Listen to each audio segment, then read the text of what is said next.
Release అయి 10 ఏళ్లైన తర్వాత కూడా ఓ సినిమా రీ రిలీజ్ గురించి ఇంట్రెస్టింగ్ గా జనాలు ఎదురు చూస్తున్నారంటే ఆ మూవీకున్న క్రేజ్ ఎలాంటిదో స్పెషల్ గా mention చేయనక్కర్లేదు.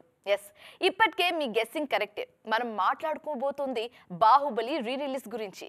Baahubali re release teaser release అయినప్పటి నుంచి మరింత హైప్ కనిపిస్తోంది. అక్టోబర్ 31 ఎప్పుడొస్తుందా అని వెయిట్ చేస్తున్నారు. రెండు సినిమాల్ని క్లబ్ చేసినప్పుడు రాజమౌళి ఎలాంటి మ్యాజిక్ క్రియేట్ చేస్తారో చూడటానికి రెడీ అవుతున్నారు జనాలు. వారి అంచనాలని పెంచేలాగే ఉన్నాయి రాజమౌళి మాటలు. రెండు భాగాలని కలిపితే 5 గంటల 27 నిమిషాల ఫుటేజ్ వచ్చిందట. దాన్ని ఎడిట్ చేయడమే పెద్ద టాస్క్ అంటున్నారు జక్కన్న. ఈ బార్టుంచాలి, దేన్ని తీసేయాలి అనే విషయాన్ని టీంతో చర్చిస్తున్నామో అని చెప్తున్నారు. బాహుబలి ది ఎపిక్ నిడివి ఎంత ఉంటుందనేది రాజమౌళికి తప్ప ఇంకెవ్వరికీ తెలియదు అన్నది ఆ మధ్య రానా చెప్పిన మాట.